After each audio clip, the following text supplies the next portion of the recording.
فرض نماز نہ چھوڑ۔ اللہ تعالیٰ نے روزے میں گنجائش رکھی ہے، بیمار ہو چھوڑ دو، مسافر ہو چھوڑ دو، بعد میں رکھ لو۔ اتنے بیمار ہو کہ رکھ ہی نہیں سکو گے، چلو معاف، چھوٹا سا فدیہ ہے وہ دے دو، معاف۔ زکوٰۃ آج فرض ہو گئی ہے، ٹھیک ہے، آج دے دو، کل دے دو، پرسوں دے دو، اگلے مہینے دے دو، اس سے اگلے مہینے دے دو، سال میں جب مرضی دے دو۔ حج فرض ہو گیا ہے آج، 20 سال کی عمر میں 60 سال کی عمر تک جب چاہو حج کر لو، لیکن نماز کا ٹائم ہو گیا ہے، بس نہیں چھوڑ سکتے، پڑھنی ہوگی اپنے وقت پر۔ تو میری گزارش ہے بھائیو، جہاں سے بھی آئے ہو، میں ہاتھ جوڑتا ہوں، نماز نہ چھوڑ۔ جب تک سجدے میں سر رکھتے رہو گے، اللہ کی چھاؤں آپ پہ رہے گی، اللہ کی نظروں میں آپ ہر وقت رہو گے، اور محبت کی نظریں آپ کا طواف کریں گی۔ فاصبر فإنک بأعیننا، اس کا میں ترجمہ کیا کرتا ہوں کہ میرے محبوب صبر کیجئے، فإنک بأعیننا، میری نظریں آپ کا طواف کر رہی ہیں۔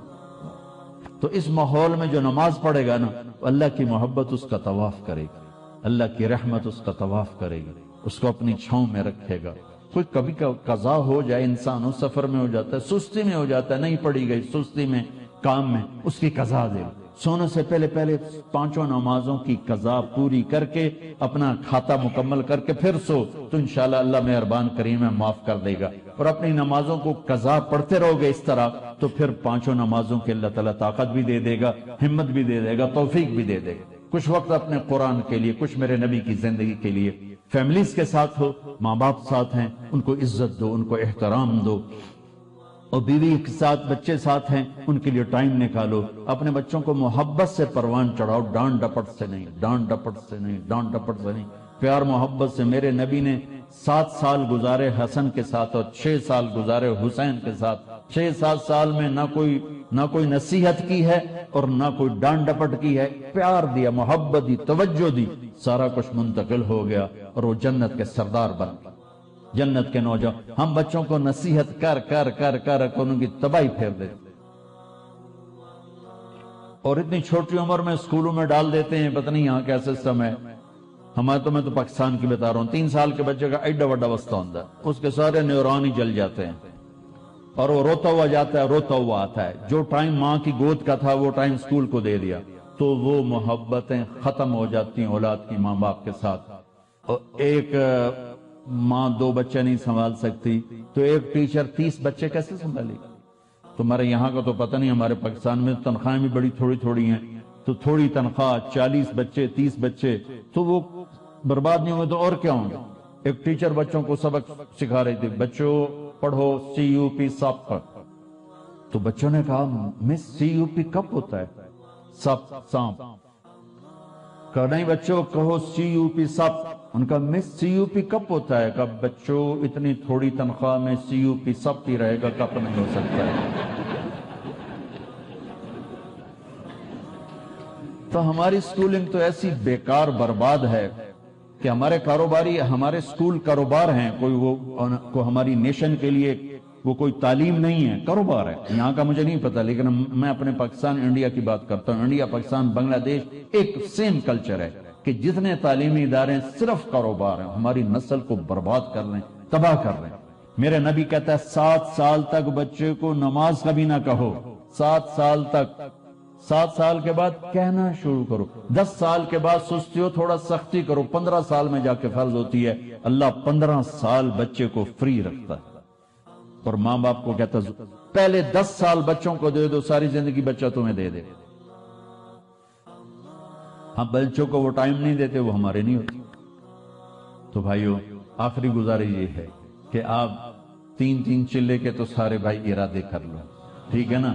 اور میں چھوٹا تبلیغی ہوں، میں چھوٹی تشکیل کرتا ہوں، میں نے ہر جگہ بس ایک ہی تشکیل کی ہے کہ اتنا بڑا مجمع ہر مہینے 3 دن باقاعدگی سے لگا لیا۔ نیت کرتے ہو؟ ہر مہینے جہاں سے بھی آئے ہو، تبلیغ کا کام ہر جگہ ہو رہا ہے، ہر مہینے 3 دن لگا لیا کریں۔ کبھی ناغہ ہو جائے کوئی بات نہیں، ہر مہینے 3 دن، ٹھیک ہے؟ نیت کرتے ہو؟ اور آخری نیت یہ کرواتا ہوں، اگر کسی سے لڑے ہوئے ہو تو صلح کرو۔ مسلمان کو اچھا نہیں لگتا کسی سے بائیکاٹ ہو، کسی سے قطع تعلق ہو، بس معافی مانگ لو، معاف کر دو، معافی مانگ لو۔ جو معافی میں پہل کرتا ہے اللہ اس کو اونچا کر دیتا ہے. اور جھگڑا ہو جانا کوئی بڑی بات نہیں. میرے حضرت حسن اور حسین میں آپس میں دونوں بھائیوں میں کوئی تلخی ہو تو لوگوں نے حضرت حسین سے کہا جاؤ بھائی سے معافی مانگو. ان کی بات سننا کیا خوبصورت. فرمانے لگے اگر میں جا کے معافی مانگوں گا نا تو میرا درجہ بڑا ہو جائے گا اور میرے بھائی کا درجہ چھوٹا ہو جائے گا. اور مجھے شرم آتی ہے کہ میں چاہتا ہوں جنت میں بھی میرا بھائی مجھ سے آگے ہو میں پیچھے ہوں. تو وہ آ کے معافی مانگے گا تو وہ بڑا ہے, اس کا درجہ بھی بڑا ہے. اگر میں چلا گیا مجھے کوئی شرم نہیں ہے, لیکن میں گیا تو میرا درجہ بھائی سے آگے ہو جائے گا. میں بھائی سے جنت میں بھی آگے نہیں ہونا چاہتا. یہ بات جب حضرت حسن کو چلی تو انہوں نے نہ جوتا پہنا نہ ٹوپی, ویسے بھاگے بھاگے اور اپنے بھائی گلے ملے. حضرت علی کے ایک دوسرے بیٹے تھے, ان کی ماں حنفیہ تھی. یہ تو حسن بن فاطمہ ہیں, حسین بن فاطمہ, وہ محمد بن حنفیہ تھے. ان کا اور حضرت حسن کا جھگڑا ہو گیا تو حضرت محمد بن حنفیہ نے حضرت حسن کو خط لکھا کہ میرے بھائی آپ فاطمہ کے بیٹے ہیں, میں حنفیہ کا بیٹا ہوں. تو جیسے میری ماں فاطمہ جیسی نہیں ہو سکتی, میں آپ جیسا نہیں ہو سکتا. آپ میرے بڑے ہیں, آپ آ کے مجھ سے معافی مانگ لیں تاکہ آپ کا درجہ بڑا رہے. اگر آپ نہ آئے تو پھر میں آ رہا ہوں معافی مانگنے, پھر میرا درجہ بڑا ہو جائے گا اور مجھے شرم آتی ہے کہ میرا درجہ آپ سے بڑا ہو. تو اتنے بڑے گھروں میں بھی کھٹ پٹ ہو جاتی ہے. کھٹ پٹ کا کوئی مسئلہ نہیں, نہیں اسے بولنے نہیں. ساڑھے پنجاب بھی لکیر لا دیتی, یہ لکیر